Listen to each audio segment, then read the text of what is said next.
right, testing, testing. 1, 2, 3. Nothing yet. I think I should be coming through any moment now, and that would be good. Still says waiting for you.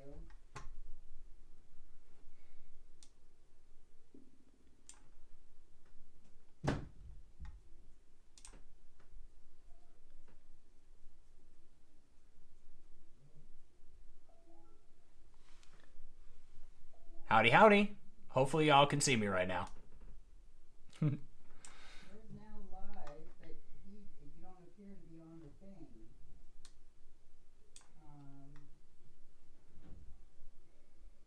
Okay, here we go. Okay. Okay, say something. All right, if and when you can see something, please pop something in the chat to help me know that this thing is on. Yeah, Good. I could hear you. Wow, there's a lot of lag.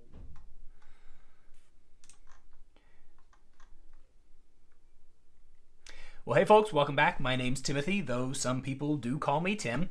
Here on my channel, I take my experience as a professional dungeon master and help you run better Dungeons & Dragons games. Hopefully, today, we're going to get to finish what we started last week by looking through the Unearthed Arcana for this last March. We just missed the survey closing without me being able to put my 35,000 cents in because I would have had way too much to say because I talk too much. But that said, without feedback or not, it's still going to be fun to go through the glossary on this and figure out the last little details before we get the next UA, and hopefully I'll be a little more on the ball next time. You guys, please help hold me accountable, okay? And hopefully we'll do a better job next time. Anyway, we are going to dive right in. Last time, we got a chance to look at the Druid, which we rated kind of okay on that front there, and the Paladin, which I rated a little bit higher, despite objections from many regarding the loss of as many smites around as you can figure out ways to get attacks. So, sorry guys, difference of opinion, yada yada. All right, but today, we are going to pour down to some of the other new material. Some of the things we're interested in are change spells and glossary. I'm assuming from the way they've got this thing played out that the underlying spells are spells that they're adjusting in this particular UA from other creations that they've put before. But we'll just go through a few things. So right off the bat, obviously noting that you can use your smites on unarmed strikes, which is a flat-out good change, because despite what was said by Crawford at some point about how it wasn't thematically appropriate to punch somebody and smite them, I think we've all seen that meme somewhere with the smitey fists, and if not, I'll have to link it somewhere, because yeah, definitely smiting with a fist is the thing.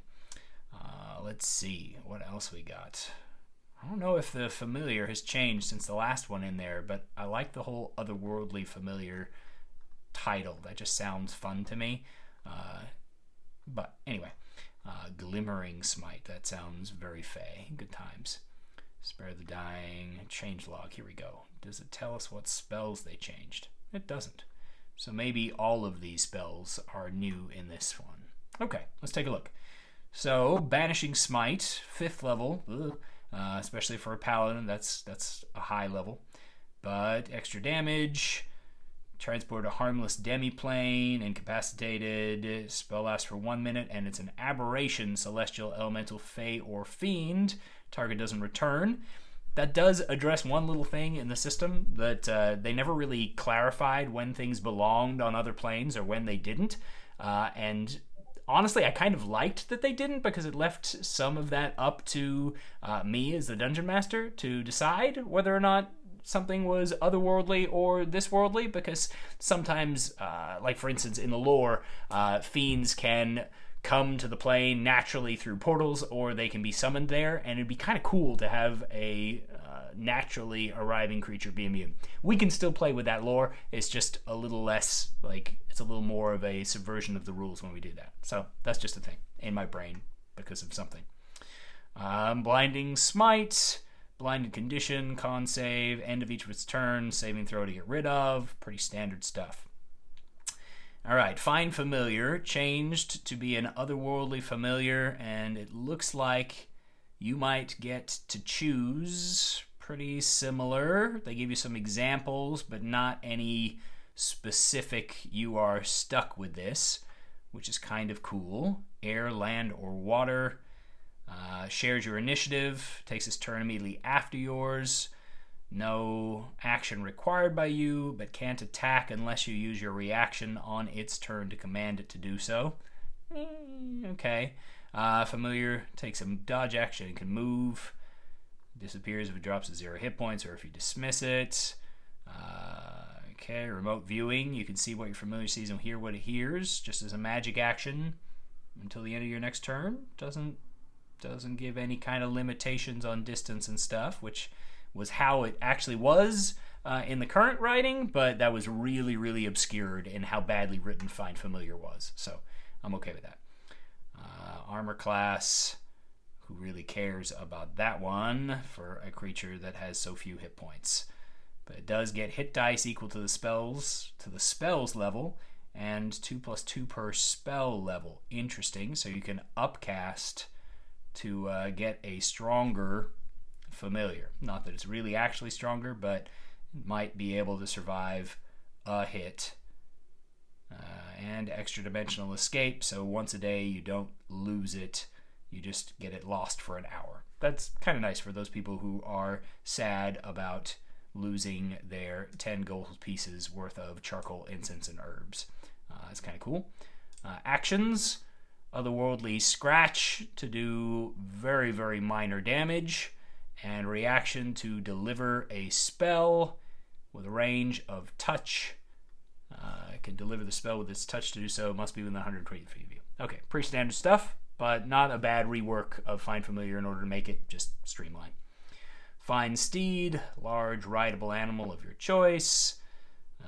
Celestial Fae or Fiend, functions as a controlled mount. I wonder if they're going to define the rules on mounted combat a little bit more clearly for people. That would be nice. If you have the Incapacitated, it takes its turn after yours and acts independently. Disappearance. Okay, same stuff. At higher levels, you use the higher level whenever the spell appears in the stat block. Cool. 4th level or higher gets a fly speed, meaning that they dumbed down so that we only need 1 Find Steed spell instead of having 2 on your spell list. That's not a bad thing by any stretch of the imagination.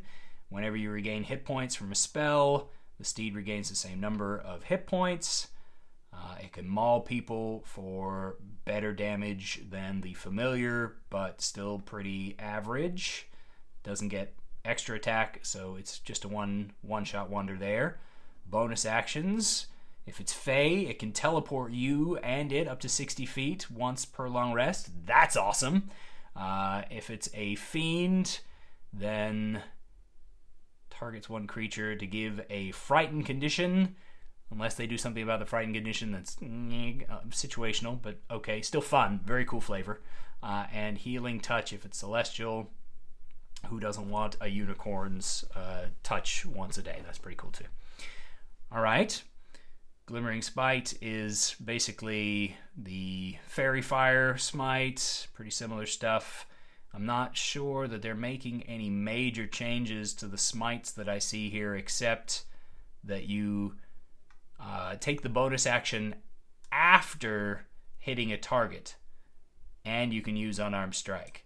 So they're essentially changing it around to where there's no longer going to be a case of I cast a smite as a bonus action, and then I lose the opportunity to use the smite this round because I miss with my attacks, and then somebody breaks my concentration and I cry like a little baby. I mean, get sad that I missed.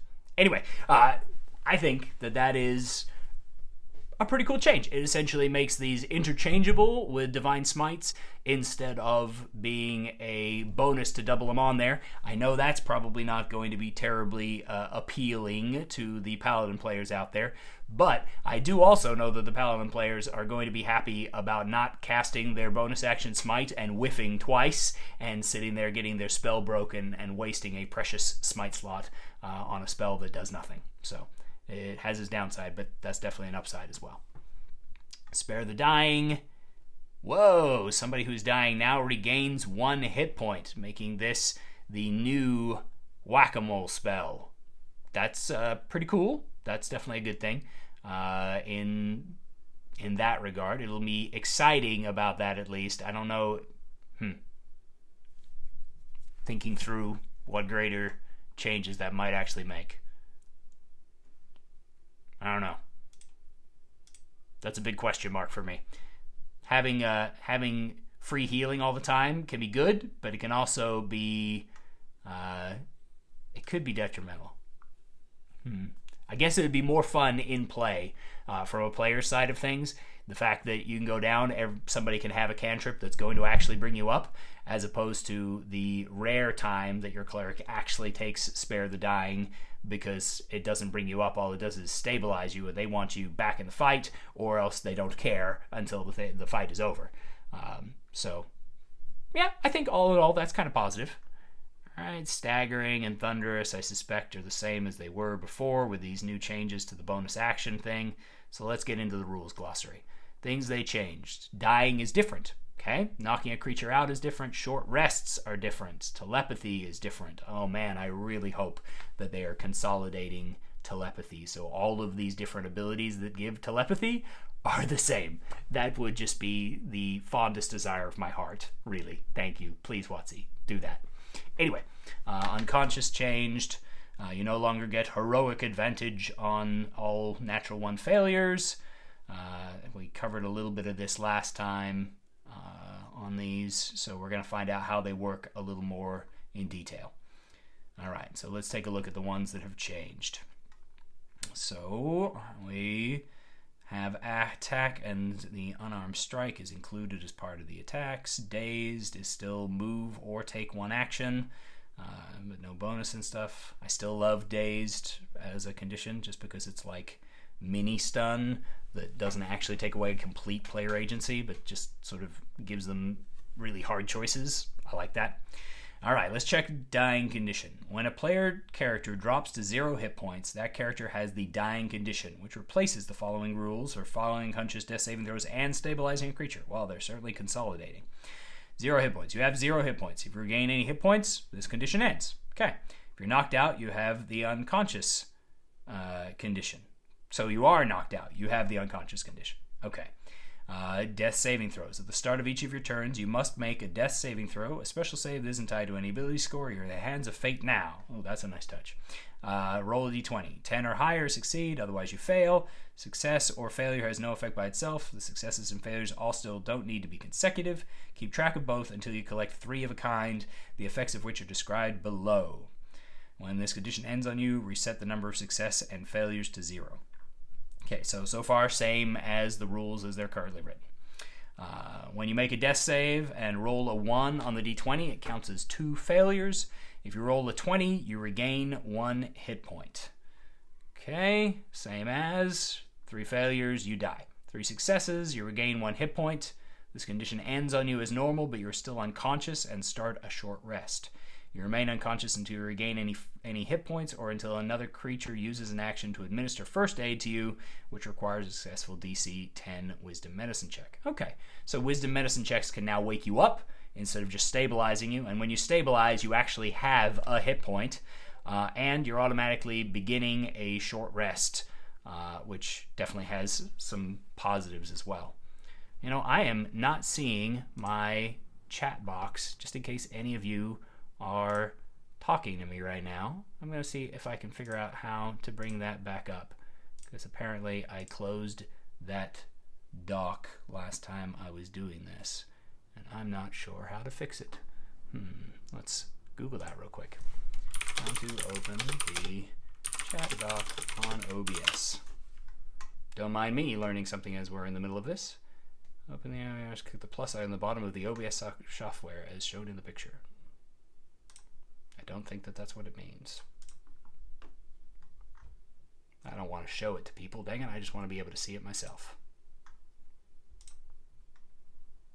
Nope, don't want to see Streamlabs. Okay, I guess I'm not going to figure that one out the easy way.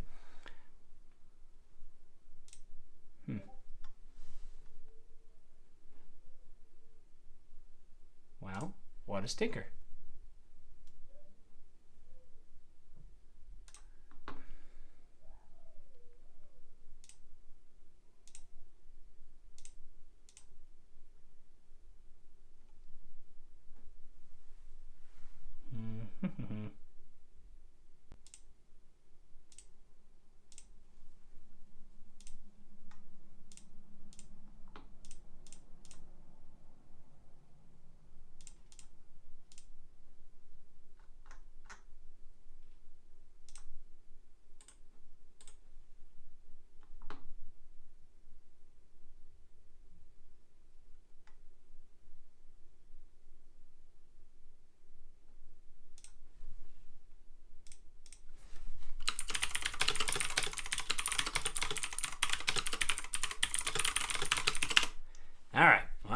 got a screen way over on the side there, so if anybody is there, hopefully you will share your comments in there and we'll keep this thing going.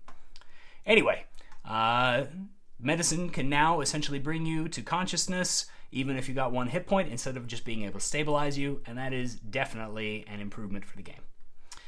Damage. If you take any damage, you suffer 1 death saving throw failure. If you suffer a critical hit, you instead suffer 2 death saving throw failure. Alright, so basically all they did was condense all of the material down into 1 dying condition. Not a big deal, but a nice, much more streamlined explanation there. Let's see what else changed. Knocking a creature out. Knock a fool out. H-I-A-A. Knock a creature out. Sometimes attacker wants to knock a foe rather than dealing a blow. Attacker will reduce the creature to 0 hit points with the attacking character. The attacker can instead reduce the creature to 1 hit point. The creature then has the unconscious condition and starts a short rest. The creature remains unconscious until it regains any hit points or until someone uses an action to administer first aid to it, which requires a successful DC 10 Wisdom medicine check. Okay, couple of things to unpack in this that are actually pretty cool. One, they've now made it possible to knock people out with ranged weapons, which I'm not sure that... Nope, never mind. Please ignore. Sticking with the melee attack. Okay, good. So, it now reduces them to 1 hit point instead of 0 hit points. No longer has a variable 1d4 hours to recover a hit point for being unconscious, and automatic stable, and a whole bunch of additional nonsense on there. It just, you don't drop them to 0 hit points, which I can tell you in Foundry is a big deal, because I hate dropping things to 0 hit points and turning them into a blood splatter, and then having to recover them back up to 1 hit point, and put on an unconscious tab, and do other silly shenanigans when I'm applying the damage. I don't know. It just seems like going straight to that would be better. Unconscious condition of short rest puts a specific time frame on when they're going to come back to consciousness if they're capable of recovering with their hit dice. And it also has the option to smelling salt, awake, or your bad guy that you want to question. Instead of sitting there going, I don't really want to cast a spell on this fool and give him points of actual healing, but that's just garbage. When's this guy going to wake up? We can wait for it to happen, right?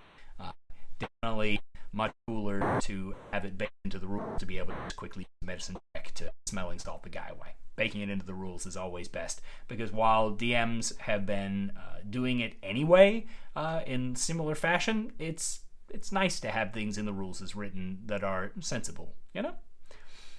All right, let's see. What else we got? We have short rests, telepathy, unconscious condition. Short rests. Let's see. Oop, went too far. Short rest. A 1-hour period of downtime during which a creature does nothing more strenuous than eating, drinking, reading, dozing, and standing watch. To receive a short rest, you have to have at least 1 hit point. When you finish the rest, you gain the following benefits. You can spend 1 or more of your hit dice to regain hit points. For each hit you spend the day, roll the die, add your con-mod, you regain hit points equal to the total. You can decide to spend an additional die after each roll. Some features are recharged by a short rest. If you have such a feature, it recharges in the way specified in the description. Short rest stopped by the following interruption. Rolling initiative. Casting a spell other than a 0th level spell, taking any damage. An interrupted short rest confers no benefits, and it must be started over to confer any. I love the addition of rolling an initiative as being just a simple way to judge whether or not a rest has been broken. That's pretty intuitive and straightforward. Casting spells other than 0th level spells is also a nice way to delineate what is strenuous and what isn't.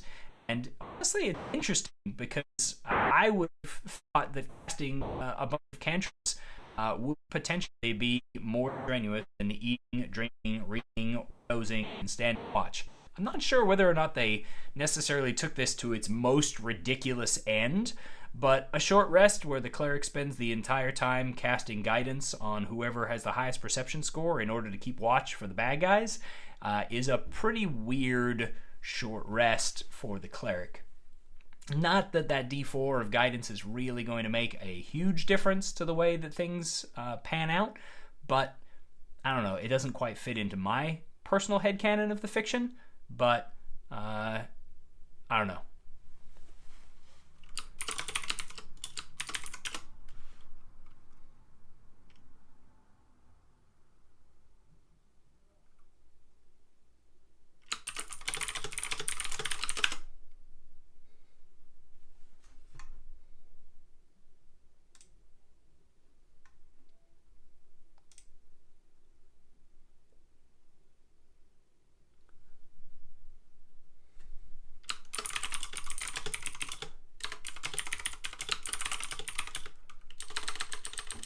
That is super strange.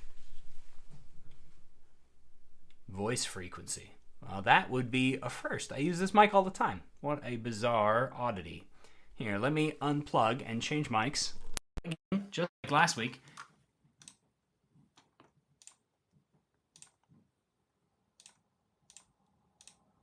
All right, we're going to change over to this one and see if that makes things better. I don't know why the basic microphone in the iPhone would be better than other options, but who knows?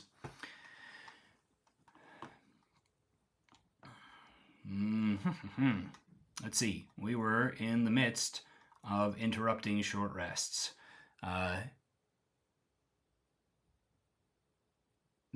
Weird.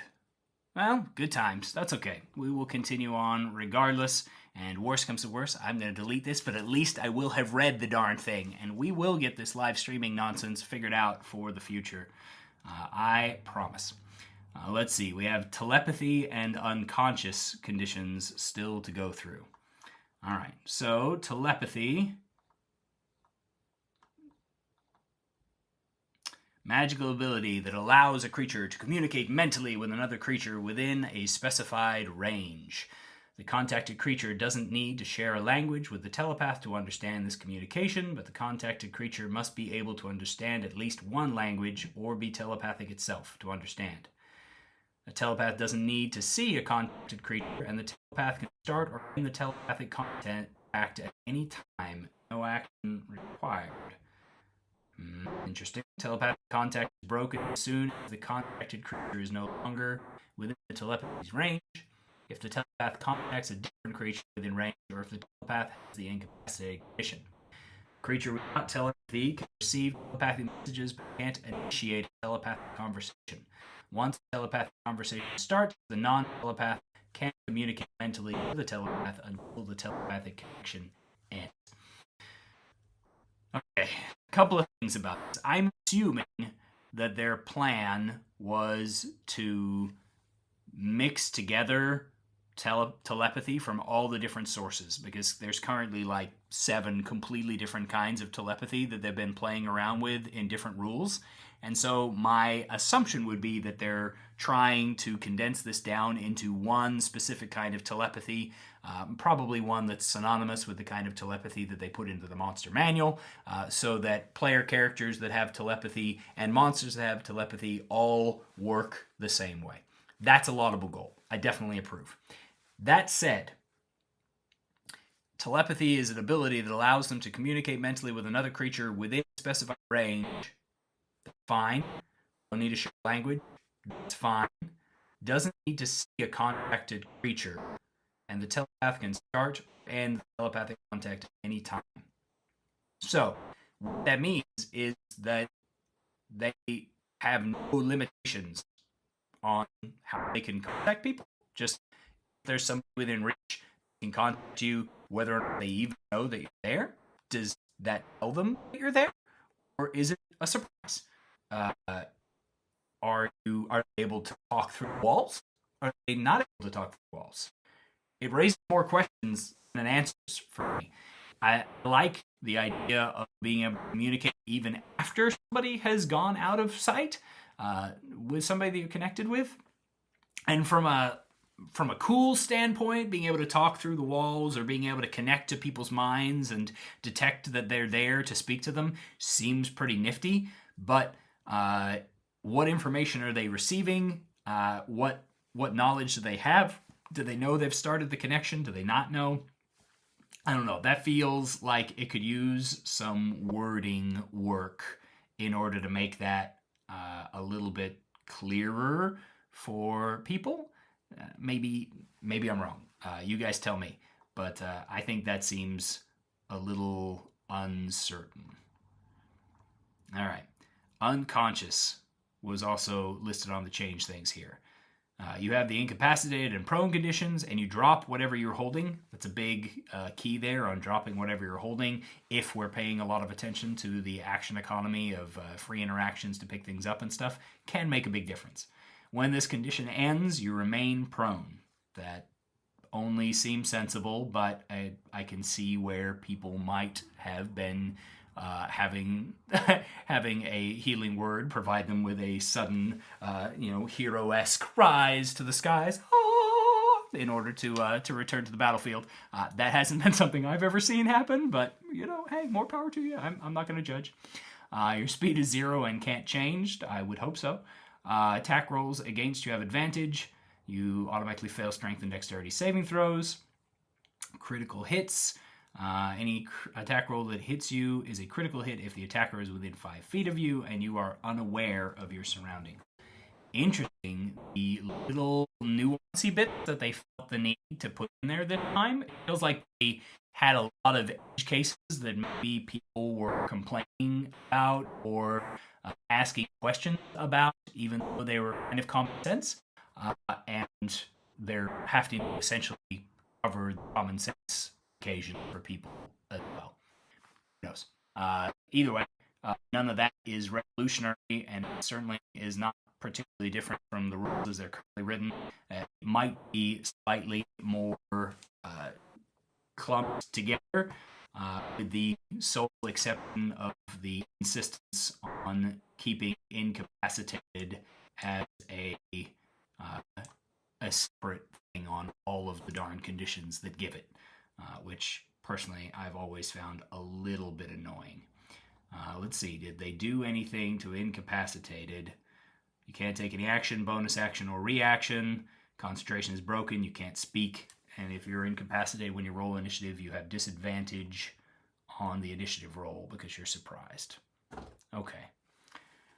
So interestingly enough, Spencer, no, it did actually previously allow range attacks and spells to be critical hits as long as they were an attack roll and they came from somebody who was within 5 feet of you. So that rule has not actually changed. That is rules written for 5th as well. It's just put into the unconscious place right here, but I think it actually is in the unconscious player's handbook as well. It's just worded kind of obscurely, kind of like it is here right now. They don't make it clear, because they specifically don't use words like melee, attack roll, and the absence of those words is the thing that informs it, rather than having it specifically imply one. Now, I know from the thing up above that Unarmed Strike had some changes that people wanted me to take a look at. Thanks, O'Neill. So let's take a peek at Unarmed Strike. It's a melee attack that involves using your body to damage, grapple, or shove a target within 5 feet of you. Whenever you use your Unarmed Strike, choose one of the following options. 1. Damage. You make an attack roll against a target. Strength modifier plus proficiency. On a hit, bludgeoning equal to 1 plus your strength modifier. Essentially, unarmed strikes as they exist today. 2. Grapple. The target must succeed on a strength or dexterity saving throw. It chooses which, or it has the grappled condition. DC for the saving throw and any escape attempts equals 8 plus your strength modifier plus your proficiency bonus. Grapple is possible only if the target is no more than one size larger than you and you have a hand free to grab it. Okay, so we're removing strength athletics as a opposed check in grapple. We're also classifying grapple as an unarmed strike, which, while it was grappling was an attack action previously, it didn't qualify as an unarmed strike, which meant that it was usable in certain circumstances where you got extra attacks, but wasn't usable in other circumstances. For instance, monks, flurry of blows, or unarmed strikes couldn't be grapples. Opportunity attacks currently under the rules can't be grapples. That I believe might change with this definition of it. Also, it was an opposed check, so it was wildly swingy and determined based on both your stats and the opponent's stats in a swingy sort of fashion. Whereas now you're going to have a certain you're going to have a pretty defined check for your opponent to beat. It's always going to be the equivalent of rolling an 8 on the die, which means that for people who were doubling down into the grappling, they're going to lose a significant amount of ability to grapple their opponents. You're no longer going to be able to have the expert athletics rogue that's doubling up and getting plus 13 on their athletics checks and whomping the field with even huge, super strong creatures. Because they're making it a saving throw, it also increases the number of monsters that are going to have a decent chance of resisting, because there's going to be monsters with either dexterity or strength as a trained skill, and they are going to have a vastly increased chance of resistance, even though a lot of those monsters don't also have skill in abilities. Don't have trained skills, essentially. They don't have a lot of athletics monsters, but they do have a lot of strength saving throw brutes out there. That's interesting. Also, as pointed out previously, the Moon Druid's ability to get an unarmed strike as a bonus action when in their animal forms means that they can also use this grappling feature when in their animal forms, so that they can snag a hold of somebody and be tearing into it, or they can shove people as part of their bonus action economy when they wouldn't otherwise be able to do, which is a pretty neat feature. I like that. The shove, target must succeed on a strength or dexterity saving throw, or you push it 5 feet away, or cause it to have the prone condition. No more than one size category larger than you. Again, the same changes they made to grapple, where you're making an unarmed strike for those features that grant you unarmed strikes without granting you extra attack, and they're making a flat DC that will be less swingy, but it'll be less, I suspect, a little less likely to succeed against creatures that honestly probably shouldn't be pushed around by player characters, whereas those creatures that are appropriate targets are going to be specifically weak, or else they're going to be squirming their way out, which is honestly as intended. I think that's getting how it should be. So, not too bad. Okay, let's take a look up here at the other changes and see if there were any other interesting ones. Equipping weapons. Okay, that's somewhere near dear to my heart. We better check that out. Right. So, subsection attack. You can equip or unequip one weapon before or after each attack you make as part of this action. If you equip a weapon before an attack, you don't need to use it for that attack.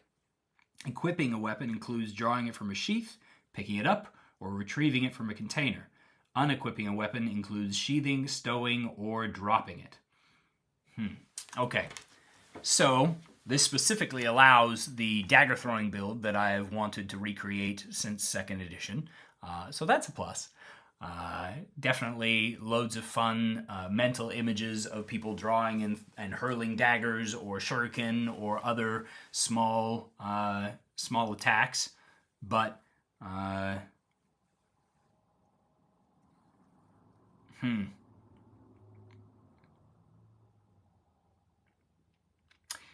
what I don't like about it is, in my mental headspace, the idea of somebody, say a fighter, 11th level, pulling a trident off of their back, stabbing with it, dropping that, pulling out an axe, swinging with it, dropping that, drawing a sword from their belt, slashing at it, and keeping that in hand for next round.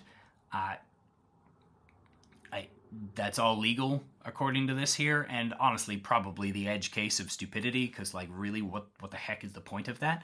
But it just breaks my headcanon as being ridiculous in a 6-second round where a whole bunch of light weapons being drawn and thrown fits in just fine for me personally. But again, that is really an edge case and is probably only ever going to come up when people are trying to be silly. So I don't know. We'll see. Let's see. Otherwise, that was the change that they made in there. The help action, I think, now works with tool proficiencies, is pretty straightforward. Fly speed changed what causes you to fall. I love gravity damage. I don't know if any of you have known this, but I just love it. Okay, it's just something that makes me happy for no apparent reason. I just enjoy the mental image of people falling. I guess I'm just a horrible person. Man, I should rethink my life choices. Anyway, falling is funny to me. So fly speed. Let's see what makes people fall. Fly speed can be used to travel through the air. While you have a fly speed, you can stay aloft until you land, fall, or die. Okay, that's fair. While flying, you fall if you lack the hover trait and have the incapacitated or prone condition, or your fly speed is reduced to 0. Okay, that one's parsed a little bit interestingly. I think they could make that a little clearer. The way that it's written there, if you lack the hover trait and have the incapacitated or prone condition, or your fly speed is reduced to 0. So, question, are they saying that if your fly speed is reduced to 0, you fall even if you have the hover trait? Or are they saying incapacitated, prone, fly speed 0 all match up to the hover trait? I don't like how that's worded. I don't mind if that's how they want to go either way. Any of those options would be okay. If it's hover protects you, even if you have incapacitated, prone, or a speed of 0. But if you don't have hover, then you fall in any of those 3 situations. That's what I suspect they're trying to say with that sentence. But the way it's worded leaves question marks for me, and I imagine is going to be where question marks are thrown at the designers if they continue with specific wording. Just my thoughts. They should probably work on that. And yes, Spencer, you're 100% correct. The reason a lot of players have the Fall spell is specifically because I love making them fall. For whatever reason, YouTube didn't show it to a lot of people, but just last week, we had a game that I posted a short about because I hit the cleric with a boulder for 38 points of damage, or 37, either way, and she lost concentration on a polymorph spell that was the Flying Owl Wizard, was 90 feet above ground with the bard on its back. 113 points of damage with one boulder. Thank you, gravity damage. I love gravity damage. They really invest in Featherball. Now, let's see. What else we got? Grappled we did. Help action with tool proficiencies. Grapple. Condition. Movable and escape changed. Okay, let's check those out in a little more detail, especially since the druid can do it as a bonus action, and we can do it as part of our unarmed strike, and there's lots of big changes going on in that. Let's see how it comes. Grapple. I can do alphabet list. Your speed is 0 and can't change. Disadvantage attack roll against any target other than the grappler. I really love that still. Grappling becoming a tank feature, including as a druid. Movable. The grappler can drag or carry when it moves, but every foot costs 1 extra foot unless you're tiny or 2 more sizes smaller than the grappler. I believe that's pretty much how things are right now, so that's not a really big difference. While grappled, you can use your action to make a strength, athletics, or dexterity acrobatics check against the grapple's escape DC, ending the condition on yourself on a success. The condition also ends if the grappler has the incapacitated condition or if the distance between you and the grappler exceeds the grapple's range.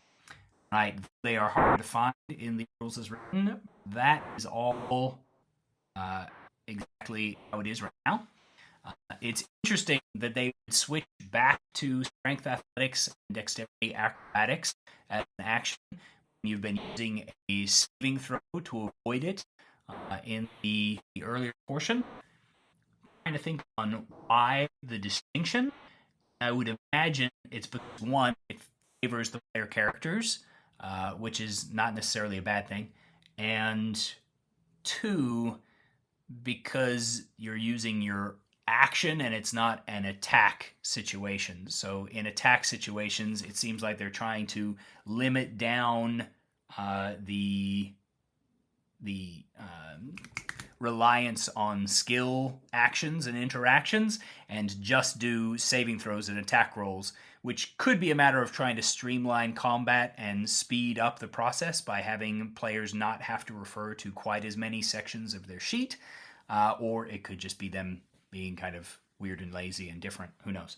I still don't mind that it's a strength athletics or dexterity acrobatics here versus a saving throw in the other space.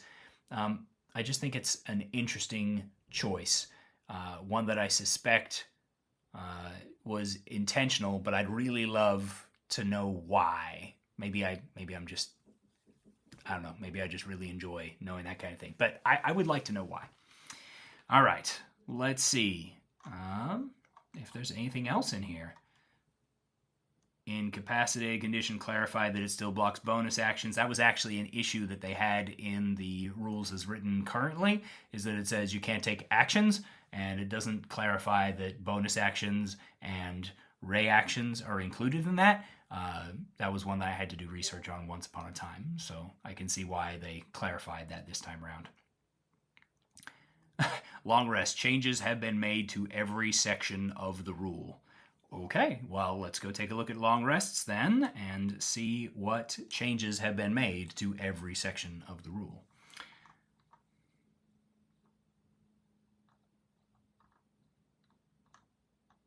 Oop, too far. Long rest, at least 8 hours long, available to any creature. You sleep for at least 6 hours, perform no more than 2 hours of light activity. During the sleep, you have the unconscious condition. Okay, cool. Must have at least 1 hit point. You gain the following benefits. Regain all hit points. Regain all hit dice. Whoa. Okay, that's a big change. Interesting. Your maximum hit points, if it was reduced, returns to normal. This one's an interesting one. It definitely goes against some of the rules, but it puts it into a consolidated place so that they could streamline the combat entries for creatures that do reduce maximum hit points. That might be the intention they've got, just trying to streamline it. And if so, it's not a bad way to do things, but it is kind of nice when there's occasional things like a night hag's haunting, that's nightmare haunting, that decreases and lasts until it is actually magically taken care of. That can really add some tension to certain campaigns and situations, but maybe it's not fun enough to warrant having an entirely different section of rules in every creature that creates these kinds of changes. Your mileage may vary. Ability scores are restored. If any of your ability scores were reduced, they return to normal. We haven't seen a whole heck of a lot of ability score reductions in 5th edition like we did back in 3rd edition. So that's a notable entry there, really, because it's sort of suggesting that there are going to be more of these put into place. And I personally really liked ability score reductions. I feel like they are a great way to add a lot of tension and have a big impact that players feel without, just taking away all their points and making them die. That's not exhaustion is reduced, which is pretty much as normal. Special features, some features are recharged. Okay, we understand that. After you finish a long rest, you must wait at least 16 hours before starting another one. thank you for changing the wording on that just so that it wasn't so pedantic. Yeah, just changing it from 24 hours before you can receive benefits to 16 hours before you can start another one clears up a lot of nonsensical confusion that people just experience because they were overthinking it or doing weird stuff. All right. Long rest is interrupted by rolling initiative, casting a spell other than a 0th level spell, taking any damage, or 1 hour of walking or other physical exertion. If the rest was at least 1 hour long before the interruption, you gain the benefits of a short rest. You can resume a long rest immediately after an interruption. If you do so, the rest requires 1 additional hour to finish per interruption. Okay. For a moment there, I was starting to panic because making it to where a long rest is interrupted by rolling initiative is a big change and not necessarily a positive one.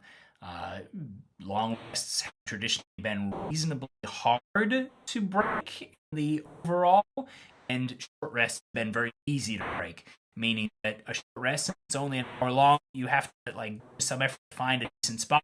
A long rest, you've got a little bit more leeway to avoid some of the danger zone that comes along with it. Anyway, I'm glad that I had the last paragraph in there to make a difference.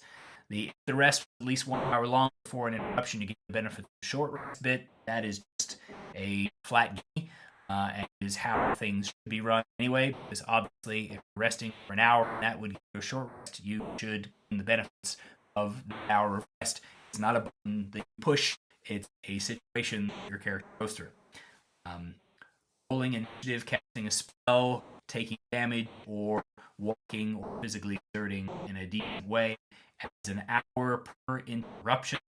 Long duration, which means that you can have a couple of encounters during the night and you know how long the night is going to be. It doesn't cancel out the rest and start it over right then. It just stretches out by an hour for every interruption, which means constant interruptions telling you you're not getting a long rest. But occasional night encounter is not the end of the world. It is not going to leave you completely unable to move on and continue what you're doing. So that's not too bad. All in all, honestly, the only thing that I'm really shocked by is regaining all hit dice when you take a long rest. I'm not sure how I feel about that. I like the resource game in Dungeons & Dragons. It's pretty much my favorite part of things, and it's what makes the game so engaging for me, especially when I am a player, managing my resources, doing the little fiddly bits, that appeals to me, but it's probably not appealing to every player. One thing I'll say is regaining all hit dice on a long rest will make my life easier on Foundry for when I'm re-importing characters. I won't have to worry about things if they're taking a long rest to import them at a higher level because they'll have regained every resource imaginable. The downside is that it does mean that you can't have an injury that lasts more than overnight, which is not so bad as long as we are taking that into account in our narration, that players are not actually getting stab wounds and cuts and beaten up completely. They're just losing their will to fight and being battered about, and maybe they've got some bruises and like probably don't have a grievous head wound that is bleeding everywhere, and then the next day saying, "I'm peachy." That breaks the narrative for me just a little more than I like. All right, with long rests everywhere, we will finally take a look at move. Changes to how they word those. When you move, you can go a distance equal to your speed or less. For example, if you have a speed of 30, you can go up to 30 feet. Difficult terrain slows you down, breaking up your move. Using something before and after any action you take on the same turn. You can pass through the space of an ally, a creature that has incapacitated, a tiny creature, or two or sizes smaller or larger. This creature's face is difficult terrain unless it's tiny or your ally. You can't willingly end your move in space occupied by another creature. If an effect increases or decreases your speed for a time, and special speeds you have increases or decreases by an amount, full amount of the same duration. So if your speed is reduced to 0, then your climb and fly speeds are also reduced. If your speed is halved, your fly speed's halved. Okay, so that just keeps things equitable and manageable there. Nothing really game breaking there. The only thing that I've always found frustrating or difficult on that particular setting there is this idea that you can't willingly end your move in a space occupied by another creature. What it doesn't specify there is whether or not you can pause in somebody's space. You're not ending your move if you went 10 foot, took an action, and then go 20 feet. But by the rules as they're intended and written, you can't stop there and do the action in somebody else's space. Otherwise, you're dashing in and out constantly, and that's not the intentions that the game has as far as I understand it. But maybe they're going to clarify that later. I don't know. I've always just found that a little bit annoying to go down the rabbit hole in order to find the rules justification for it. And I would have liked to have seen it clarified there to where they just made it clear one way or the other. Either you can or you can't, but make it clear so that the players know what to expect and the DM doesn't have to make that call. All right, that brings us to the end of the rules glossary from this last set of rules. Unfortunately, like I mentioned, I did completely miss the survey because I procrastinated so darn long to take a look at the Druid and Paladin and the rules changes. I am interested to hear what I might have missed. So if I missed anything or if you saw something that I screwed up on and got wrong, feel free to comment down in the comments about what it was that I screwed up on. I really apologize for the trouble with the audio. We're going to get that sorted out so that these live streams can be an easier thing, hopefully before the next rules set comes out, so that on one of the early days of the next errata, we can dive in together and learn a little bit more about them and about the future of the world's greatest role-playing game. Because I don't know about you, but I'm going to be playing this game for a little while, so I'd like it to be good. Thanks so much, everybody. Have a great day. If you're new and you'd like to hear more about things, you should go check out some of my videos on how to improve your game. And